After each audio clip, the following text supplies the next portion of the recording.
The clerk received the following message from the Secretary of the Senate on January 22, 2018 at 5:06 p.m.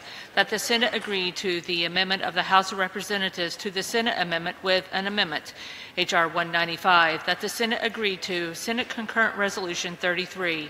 Signed sincerely, Karen L. Haas. For what purpose does the gentleman from Texas seek recognition?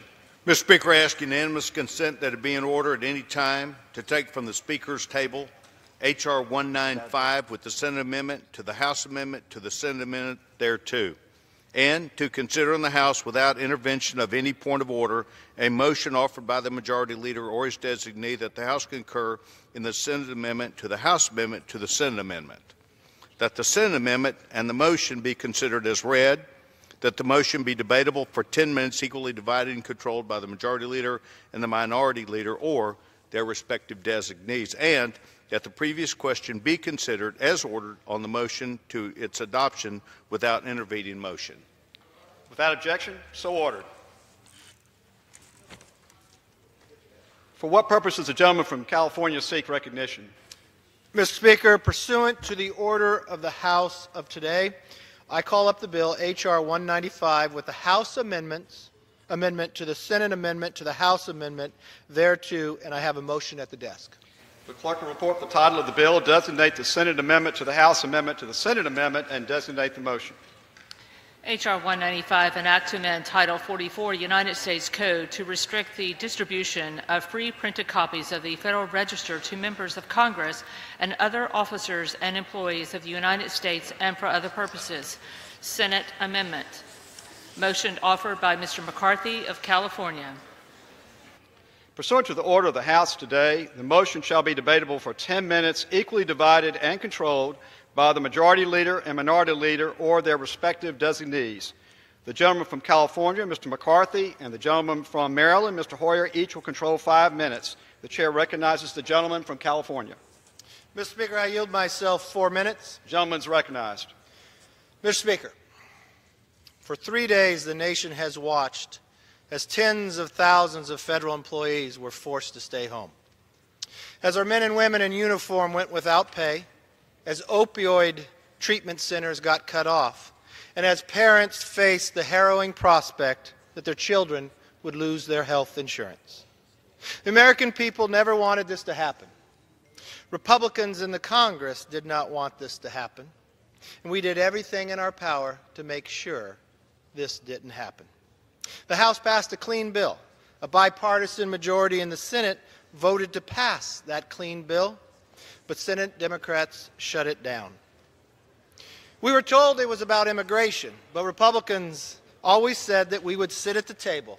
We already were at the table every single day before this shutdown, negotiating in good faith. Despite this political drama, The House is not in order. The gentleman withhold. The House will come to order. Members will remove themselves from the aisles and remove their conversations from the House.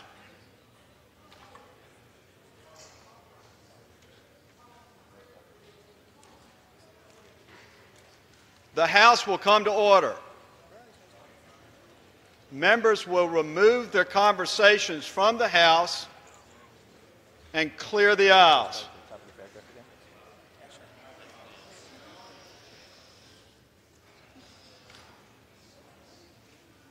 The gentleman from California is recognized. we were told this was about immigration, but Republicans already said we'd sit at the table. We already were at the table every single day before this shutdown, negotiating in good faith. Now, despite this political drama, I remain eager to get back to the table and put this all behind us. So I must ask, what was gained here at the expense of the American people? What was gained at the expense of our nation's reputation as a great and deliberative republic? Every policy in the House original bill the Senate passed today, every single policy is the same. If the Senate had passed this same bill on Friday, all this disgraceful political theater would have never happened. Now, as it always should have been, our government will open. Our troops will be paid, and our children will have health insurance. But that's not enough. We cannot continue to repeat the same mistakes again. Now, as my father used to tell me, it's not your mistakes that define you. It's what you learn from them. So let's commit to each other and to the American public that we will not continue to fund our government through these short-term CRs. Let's commit that we will pass through both houses every appropriation bill with full funding for our troops, full funding for our defense, and full funding for every service our government owes to its people. We all know this shutdown was an embarrassment. It didn't need to happen. It should have never happened, and it will not happen again. That, Mr. Speaker, is the government the people want, the government the people need, and the government the American people deserve.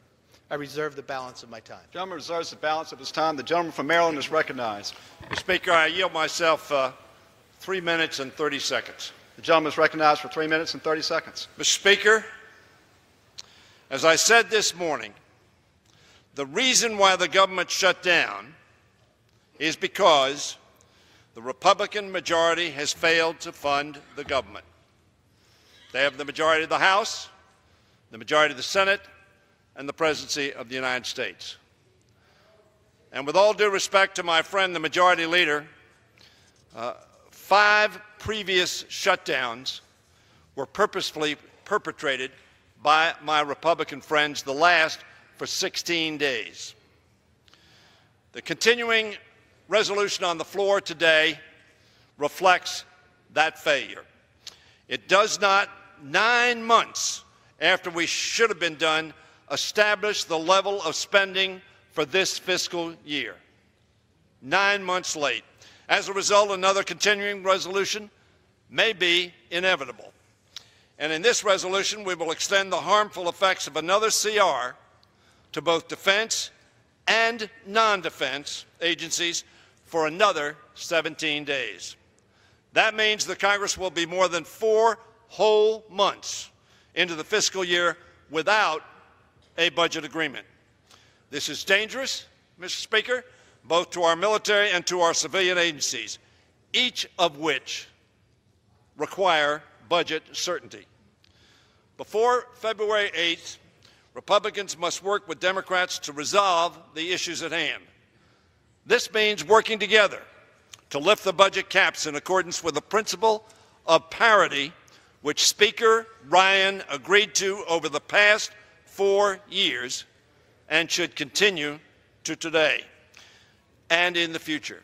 It also means working in a bipartisan, bicameral way to address the status of Dreamers, now that President Trump created a crisis with his ending of the DACA program. Congress should act responsibly to allow these young people to stay, as more than 80% of Americans believe should be done. And, Mr. Speaker, it requires reauthorizing community health centers and other critical health programs, essential to complement the passage of the CHIP reauthorization, which is included in this CR. We also, my colleagues, have a responsibility to help those impacted by the devastating hurricanes in Texas, Florida, Puerto Rico, and the U.S. Virgin Islands, those affected by the wilderness fires in California, and communities struggling to combat opioid abuse. Congress must not waste the next 17 days as it has the last 114. I will be voting no, Mr. Speaker, on this continuing resolution, not because I don't want to see it pass, but because it does not guarantee that the Congress will address the issues that have been referenced. I pray that neither I nor the Congress will be in this same position come February 8th. I hope we will address in a positive manner the issues before us, and I am now pleased, Mr. Speaker, to yield 1 minute to the Minority Leader. The gentleman from California is recognized. Thank you, Mr. Speaker. I thank the gentleman for yielding and associate myself fully with his remarks. Thank you, Thank you, Mr. Hoyer, for your great leadership. Mr. Speaker, I rise in opposition to the Republicans' latest stopgap funding bill. I take great pride in House Democrats overwhelmingly supporting the first continuing resolution in September to give the majority a chance to get the job done. But after months of Republicans' excuses and extensions, I refuse to be an enabler to the Republicans' failures any longer. This past week once again exposed the utter incompetence of the Republican-controlled government. Here we are ending the Trump shutdown with Republicans' fourth stopgap short-term bill. The fourth Republicans have failed to get their act together, the fourth time, to fund the government for a full year.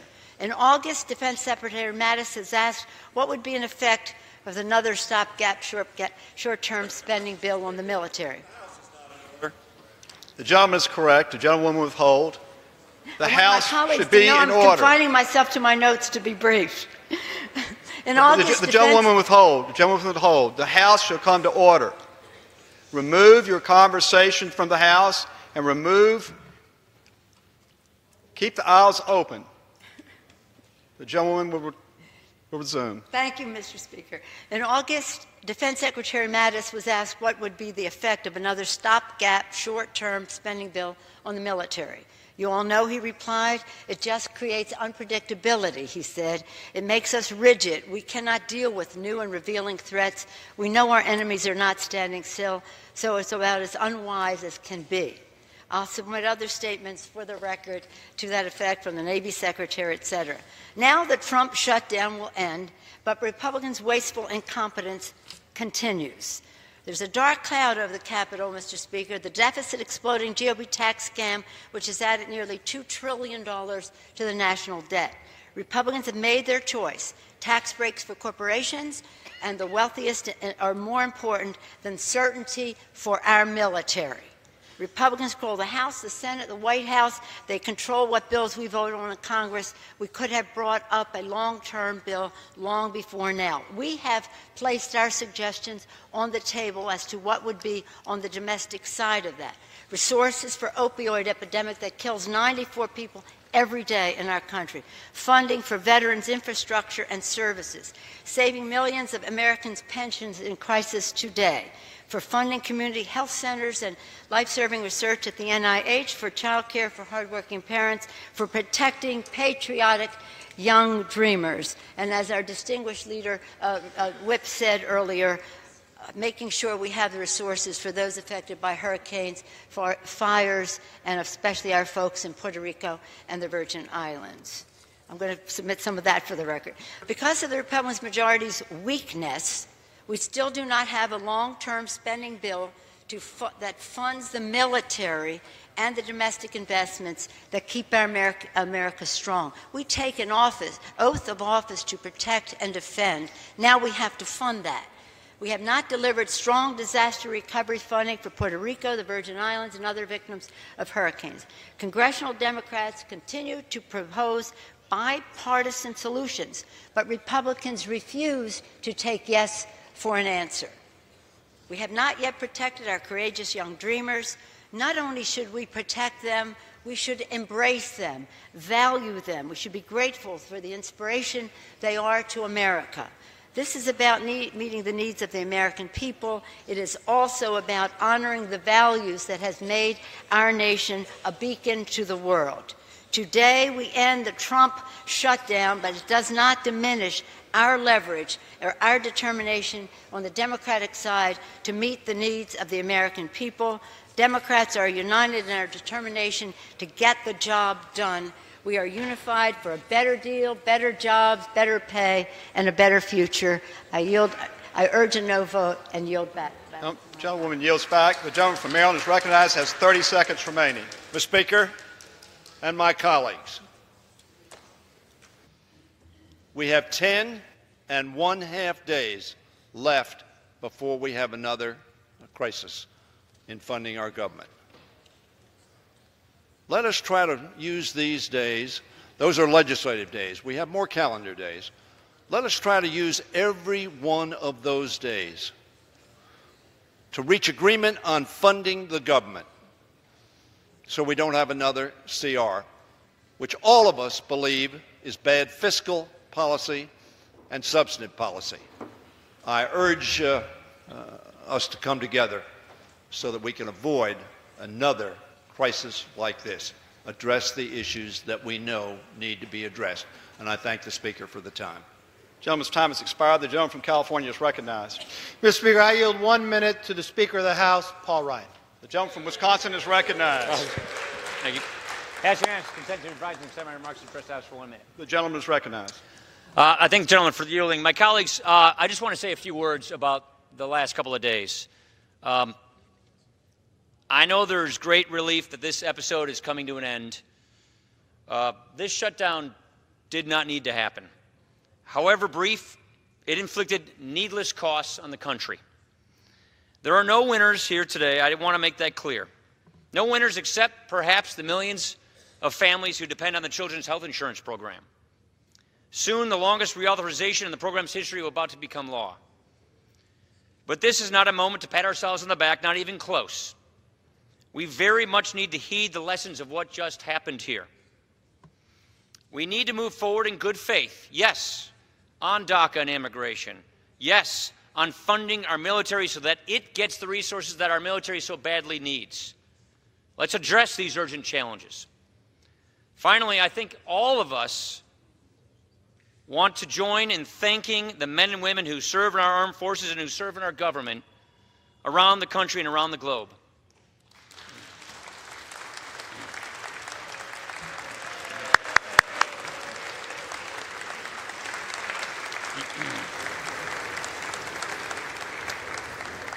You see, they and their families are the ones who kind of get caught up in things like this. For them, these aren't political debates. They're livelihoods. The country's safety and security depend on responsible governing. That is why I sincerely hope that we never find ourselves in this position again, and I thank all of our members for their patience this week. I yield. All time for debate has expired. Pursuant to the order of the House of today, the previous question is ordered. The question is on the motion by the gentleman from California, Mr. McCarthy. All those in favor say aye. All those opposed say no. In the opinion of the chair, the ayes have it. Mr. Speaker. The gentleman from Maryland seeks recognition. Mr. Speaker, on that I ask for a recorded vote. The yeas and nays are requested. Those favoring the vote by the yeas and nays will rise.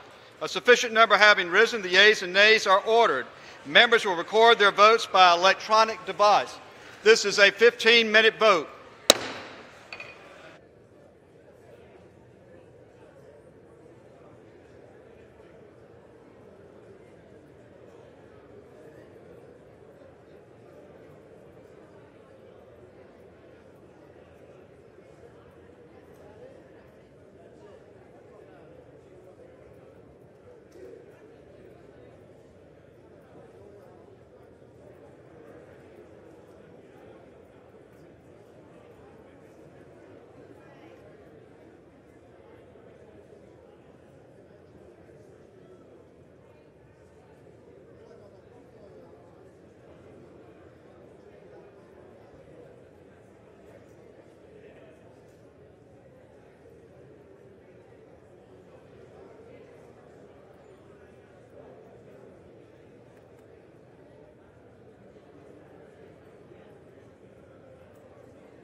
On this vote, the yeas are 266 and the nays are 150. The motion is adopted without objection. A motion to reconsider is laid on the table.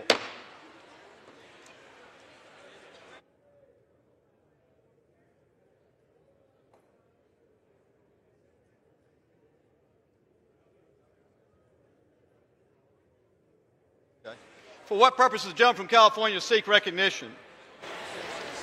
Mr. Speaker, I ask unanimous consent to take from the Speaker's table Senate Concurrent Resolution 33 and ask for its immediate consideration in the House.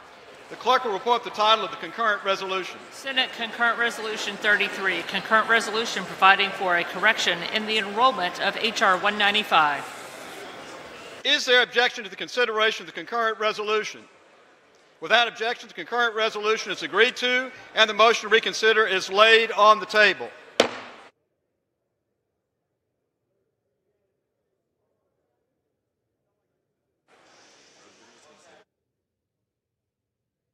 Before the House of Communication. The Honorable, the Speaker, House of Representatives, sir, pursuant to my election as ranking member of the House Judiciary Committee, I write to inform you that I am resigning from the House Transportation and Infrastructure Committee in compliance with the rules of the Democratic Caucus. Signed sincerely, Gerald Nadler, Member of Congress. Without objection, the resignation is accepted. The House will come to order.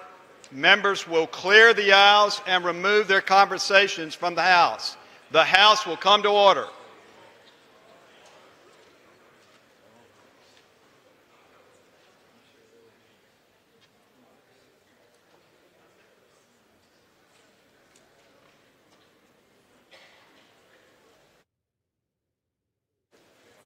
For what purpose does the gentleman from Maryland seek recognition? Mr. Speaker, I ask unanimous consent to speak out of order. The gentleman is recognized.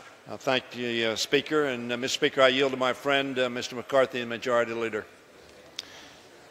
I thank the gentleman for yielding, and I ask unanimous consent to revise and extend my remarks. Without objection, so ordered.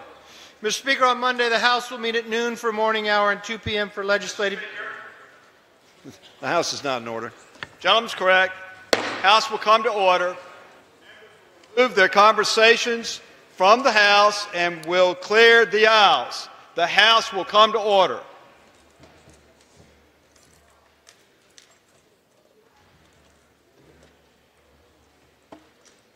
The gentleman will resume. Mr. Speaker, on Monday, the House will meet at noon for morning hour and 2 p.m. for legislative business. Votes will be postponed until 6:30 p.m. On Tuesday, the House will meet at 10 a.m. for morning hour and noon for legislative business. The House will recess no later than 5 p.m. and reconvene at approximately 8:35 p.m. for a joint session of Congress to receive the President's State of the Union address. Members are requested to be on the floor and seated no later than 8:20 p.m. On Wednesday, votes are no longer expected in the House. Mr. Speaker, the House will consider a number of suspensions next week, a complete list of which will be announced by close of business this Friday. In addition, the House will once again take up legislation to fund the Department of Defense for its fiscal year. This bill will be fully consistent with the National Defense Authorization Act. I still can't fully hear the Majority Leader. The gentleman is correct. Members will remove their conversations with the House and clear the aisles. The members will clear the aisles. And members will remove their conversations from the House. Members will clear the aisles and remove their conversations from the House. The gentleman will resume. This bill will be fully consistent with the National Defense Authorization Act, which passed the House and Senate last year on a bipartisan basis and was signed into law by President Trump.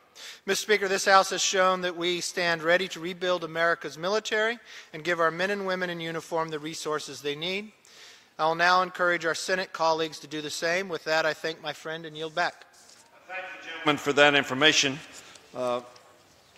Today, both chambers have passed the CR that takes us to February 8th. That leaves 17 calendar days. I was going to say it did 6.5 legislative days, but the gentleman has now given up probably a half a day, as I understand it, which is Wednesday of the retreat. So essentially, Mr. Speaker, we have 6 days between now and February 8th in which we will be in session. That makes it incumbent upon us that we come together, cooperate with one another, compromise, and send legislation from here to the House, to the Senate, that the Senate can agree to. I want to say, I did not know the gentleman was going to mention that, but I want to see the Defense Department fully funded. But I also want to see fully funded the departments that take care of the health of our people and the education of our children and domestic law enforcement and the relations between ourselves and the rest of the world and the State Department and so many other agencies of government that are in the non-defense part of the budget.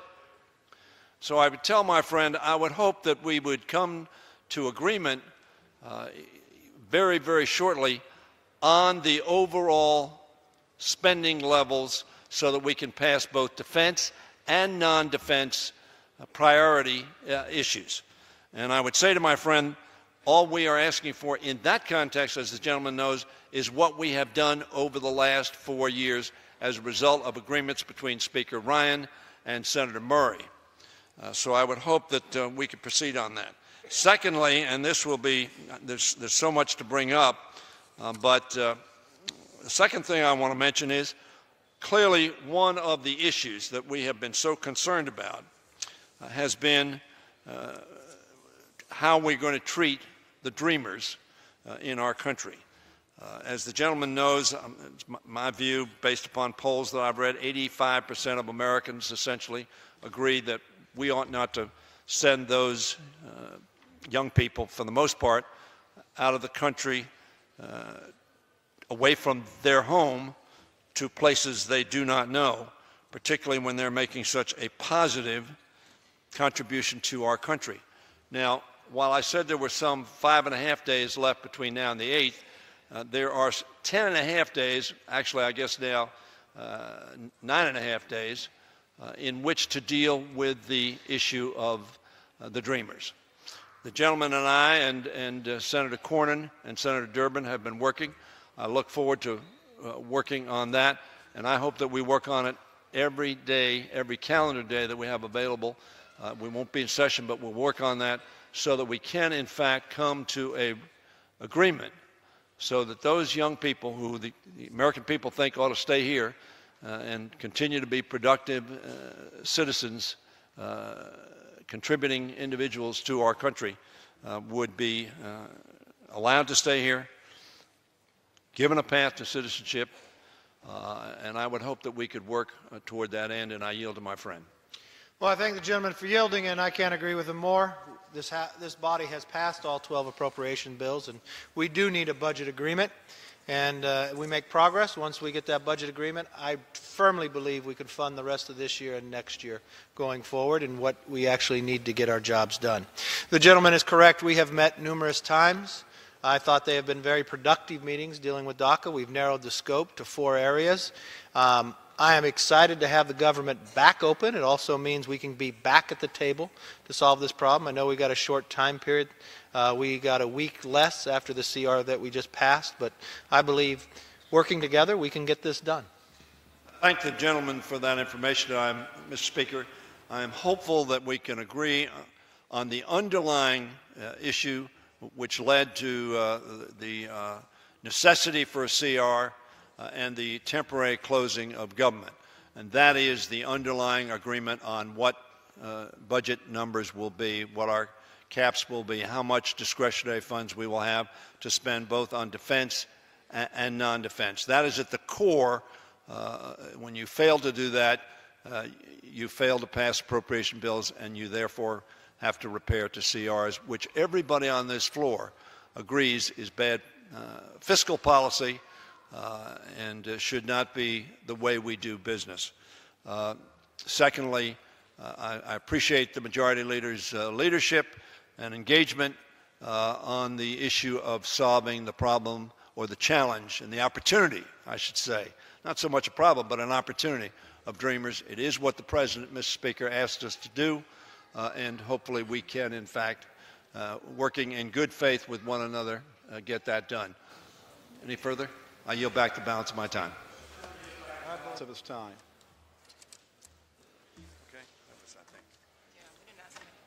The chair will now entertain requests for 1-minute speeches.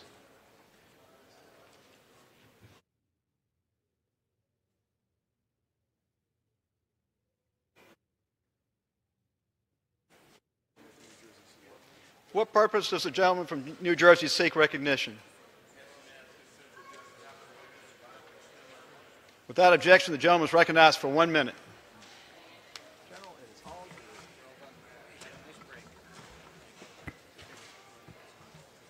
Mr. Speaker, the chaos presidency has spawned a chaos Congress. Now that they control the White House as well, they still can't govern. No more excuse, no more boogeyman Obama in the White House.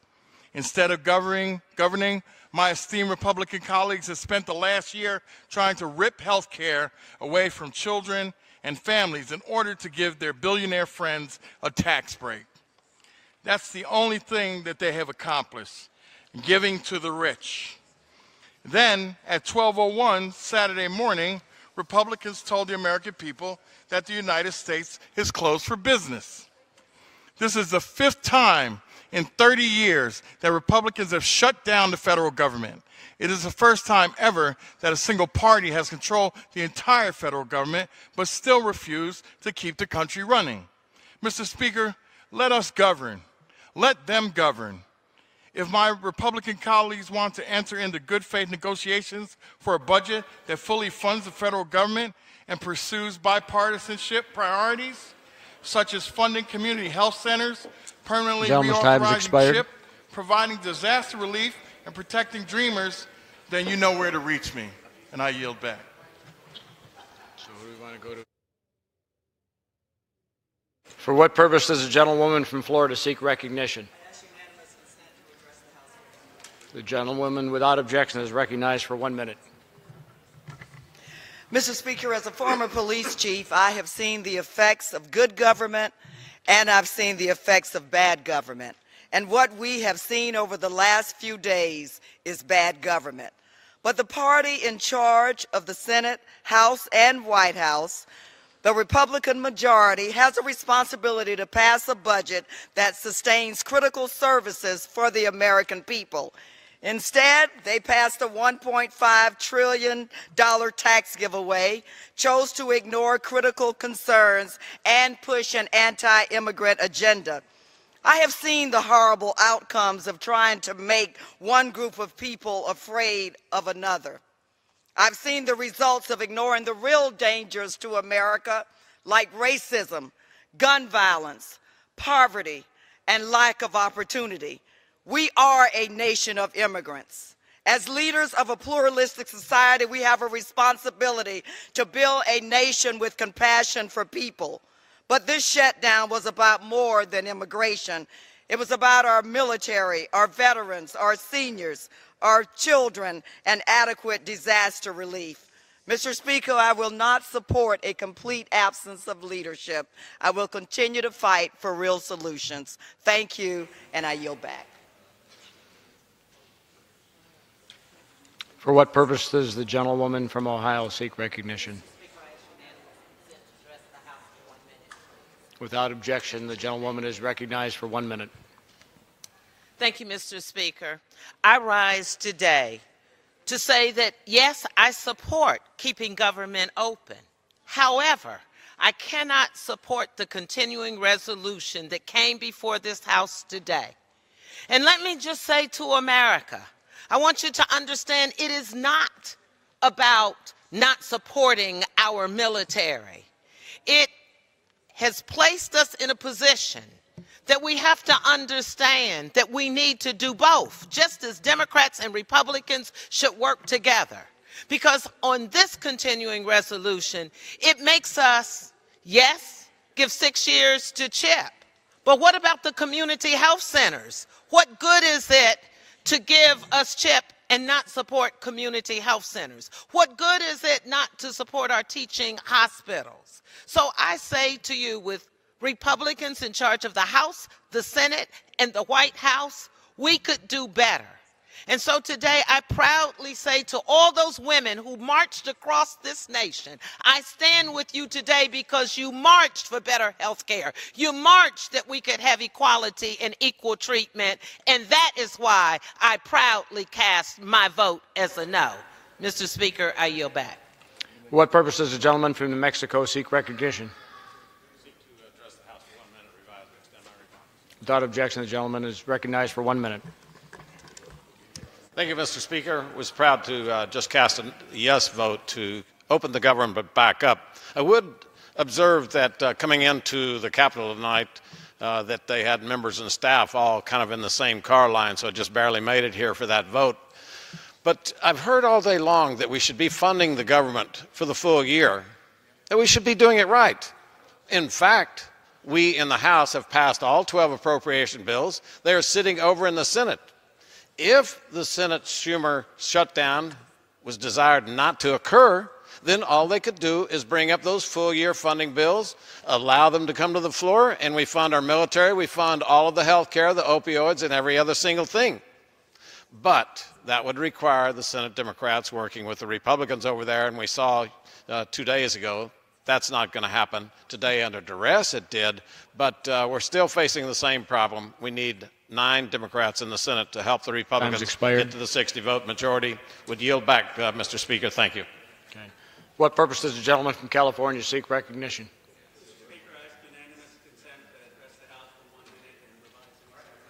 Without objection, the gentleman is recognized for 1 minute.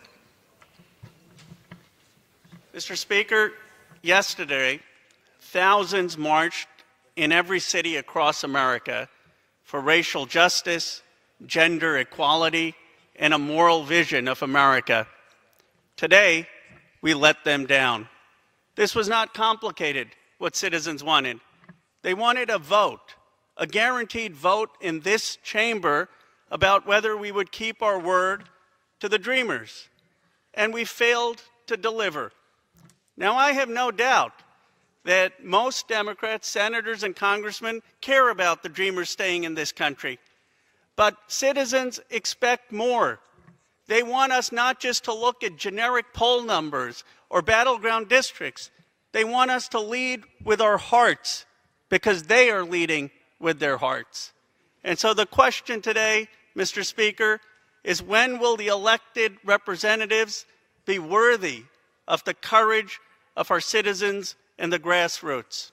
I yield back my time. What purpose does the gentleman from Texas seek recognition? Without objection, the gentleman is recognized for 1 minute.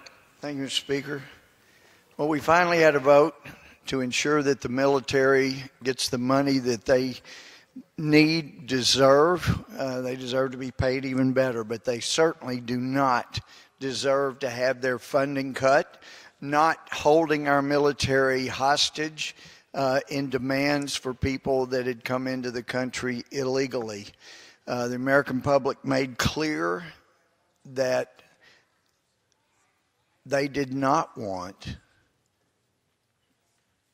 the whole country to suffer because they were being held hostage while some folks demanded legality for people that came in illegally. Let's keep things separately. Let's keep our military going forward. And now let's go about the business of the country. I yield back. What purpose does the gentleman from Louisiana seek recognition? To address the House for 1 minute and revise and extend my remarks. Without objection, the gentleman is recognized for 1 minute. Mr. Speaker, I come to the mic tonight just in a way of fact-checking all of the inaccuracies that we hear. If you listen to the White House, if you listen to my colleagues on the other side, they pretend that this whole shutdown was over illegal immigrants versus American citizens. Our dreamers who came here as children through no fault of their own were legal until the president decided to withdraw their legality and their documentation. He made them here undocumented.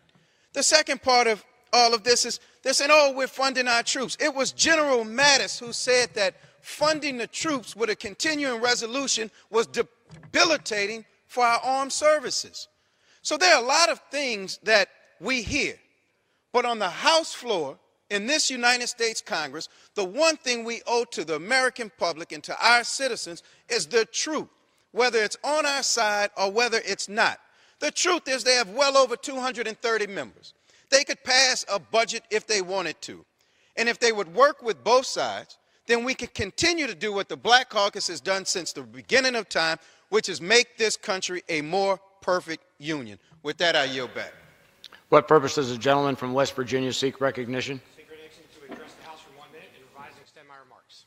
The gentleman recognized for 1 minute. Thank you, Mr. Speaker. For 3 years, I've waited for the moment here where I want to commend my colleagues in the Senate, the majority party, for exposing the fallacious argument that you can hold hostage unrelated bills before you pass spending bills. Frankly, we call upon them to pass the appropriations bills to fully fund the government through September. We in this body last year had passed all of the 12 separate appropriations bills, fully funding the military and other government functions all the way through September of this year. That needs to happen in the next 3 weeks because we have only a 3-week extension here that we voted for. But I'm proud that the American public saw the false arguments that were being used, particularly on the other side of the aisle, where the minority party holds hostage funding bills and demands concessions on other non-related legislation. If they want to filibuster stuff over there, first of all, make them do it so the American public can see it, which happened over the last few days, and make it related to the bill on the floor at the time. So thank you, Mr. Speaker, for this time, and I yield back the balance from my time. For what purpose does the gentleman from South Carolina seek recognition? Without objection, the gentleman is recognized for 1 minute. Thank you, Mr. Speaker. Mr. Speaker, I wish to explain to the American people exactly why I voted no on this continuing resolution earlier today. If you look at all that's been said about the Children's Health Insurance Program, what you are going to find is that we extended that program in this CR for 6 years with a savings of $1 billion. It's a sleight of hand, because we did not fund community health centers. We did not fund the disproportionate share hospitals, mostly rural in my districts. We did not fund adequately the teaching hospitals.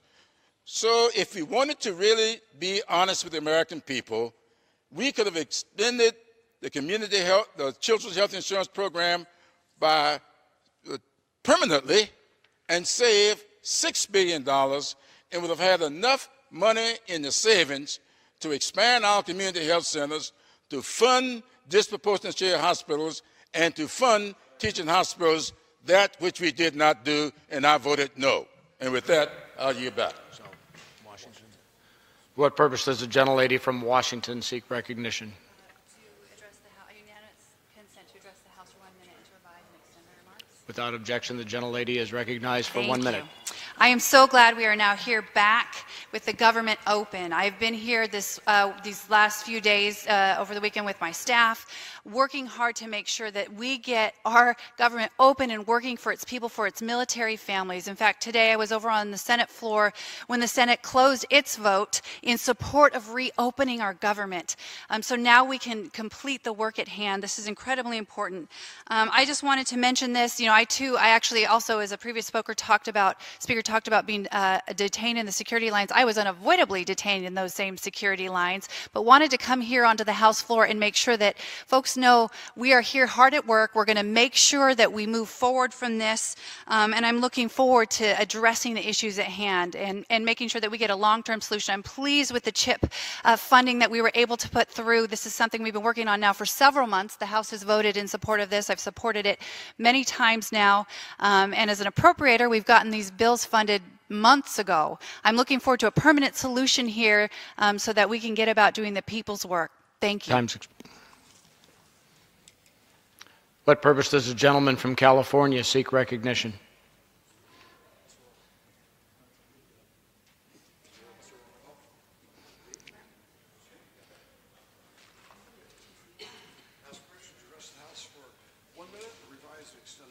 Without objection, the gentleman is recognized for 1 minute. Okay, the shutdown is over, at least temporarily. The American people should pay attention what this was all about. How come the government shut down? The issue at hand, which made sure that there was a separation, an opinion that shut down the government, was the following. Should we be legalizing the status of 850,000 young people who were brought here illegally and came here illegally? The bottom line is we're talking about hundreds of millions, even billions of dollars that would be siphoned away from that fund that we have here in Washington aimed at helping the American people. That money, the money that we have available for the veterans, available for seniors, available for our own young people, would be drained in order to give, yes, hundreds of millions of dollars to people who've come here illegally. And of course, 850,000 young people would then be given the right to bring in their relatives. So we're talking about millions of people being brought here because you have 850,000 illegal young people here. The American people, whose side are we on? That was the question about this shutdown. Gentleman's time's expired. Pay attention. Is the American people, or will they have to have all of their resources drained away in order to take care of people who've come here illegally? No. I hope the American people pay close attention whose side and who is siding with the American people versus who is siding with foreigners who have come here illegally and letting them suck up scarce funds here in Washington. Pursuant to Section 2B of House Resolution 694, the House stands adjourned until 4 p.m. on Thursday, January 25th, 2018.